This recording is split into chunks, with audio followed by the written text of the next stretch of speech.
of them. That's where we get 200 to 300 pounds. So, but even with so many, the net was not torn.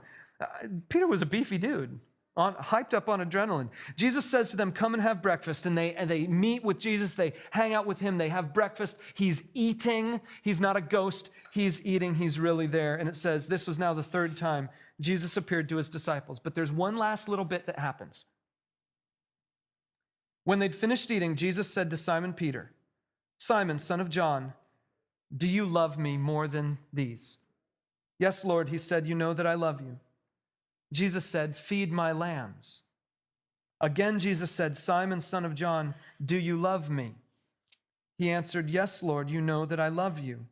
Jesus said, take care of my sheep. The third time he said to him, Simon, son of John, do you love me? Peter was hurt because Jesus asked him the third time, do you love me? He said, Lord, you know all things. You know that I love you. Jesus said, feed my sheep. Now, there's a lot going on here. Jesus is using specific words for love that may have significance here. Jesus is referring to the these that may have significance here. But the surface meaning is very clear. Peter had denied Jesus 3 times, and Jesus 3 times asked Peter, do you love me? And 3 times Peter says yes. And 3 times Jesus gives him a job to do. You're not a fisherman anymore, you're a shepherd. The Greek word for shepherd is the word pastor. And Jesus is saying to Peter, you need to be a shepherd of my people that I'm giving you charge over. Everybody's supposed to be teaching everybody else, but Peter, you need to be a shepherd. Peter's the guy who denied Jesus. Jesus never comes up to Peter and says, come on, tell me you're sorry. Come on, get down on your knees and tell me all the bad things you've done so that I can forgive you. Jesus doesn't even use the words, I forgive you. He just walks right up to Peter and gently and calmly restores him. What's the difference between Peter and Judas? There's really only one difference. One Sunday. One Sunday is the key difference between these two guys. Judas was the most trusted. Peter was the most bold. But Judas gave up on himself and on his God Friday morning.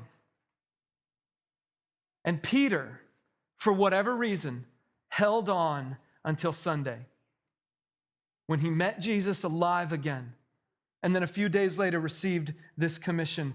On that Sunday, everything changed. An angel rolled a stone away.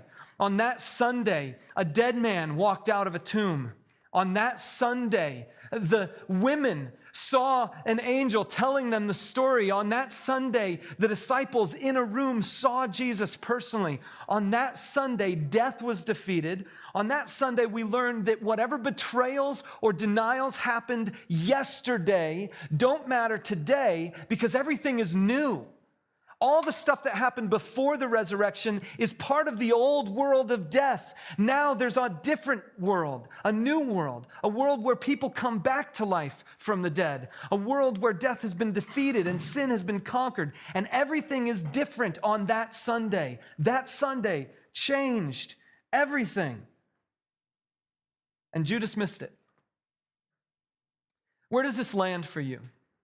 I think there are at least 3 ways that this can come to bear on our lives, practical ways. I'm going to suggest them to you.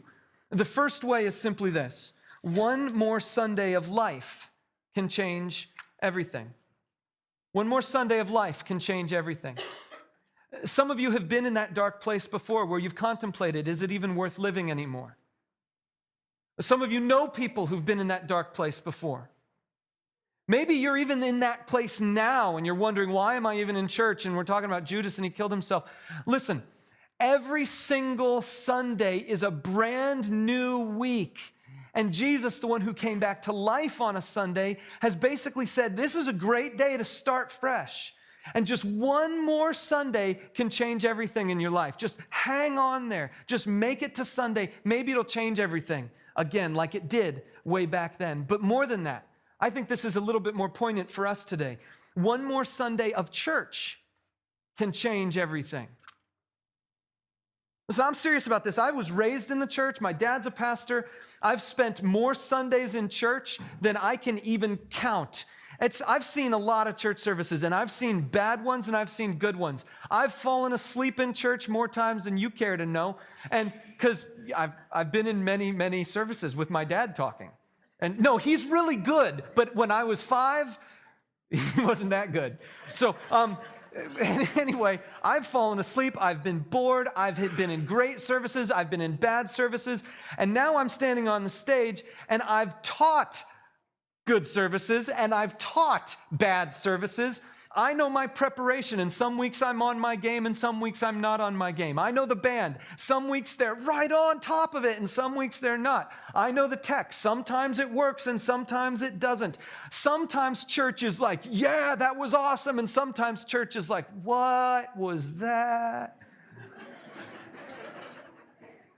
But I'll tell you this. Without fail, even the Sundays where everything goes terribly wrong, where I ramble on for way too long, and everything seems to be just jumbled and not really consistent, even on those Sundays, I hear people tell me, or they fill out a card, or they send me a note, and they say, God spoke to them. That could be you. It doesn't matter how good the service is.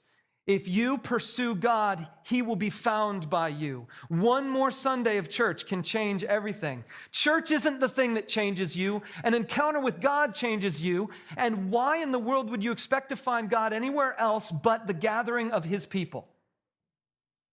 Maybe if you get nothing else out of this, you just come back next week and you're like, okay, maybe I'll meet God this next week. But one last thing for you to take home with you.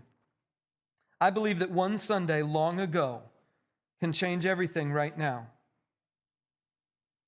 One Sunday long ago can change everything right now.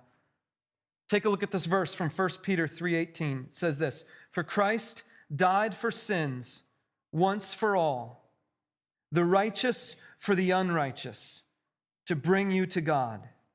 He was put to death in the body, but made alive by the Spirit." See, there's a Sunday 2,000 years ago where everything changed.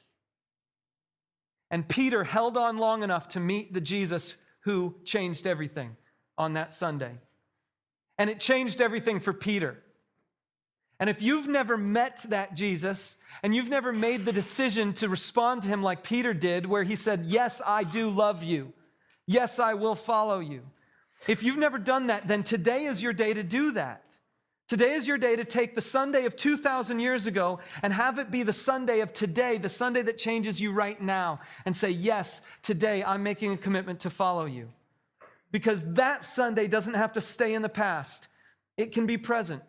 And my hope for you is that it will be present so that you can also look forward to all your future Sundays. I hope that 2,000 years ago, that Sunday changed everything for you. I hope that this Sunday, right now, or at the very least, that you have a Sunday in your past that changed everything for you. And I hope that you look forward to every successive Sunday as a moment when you can meet God again.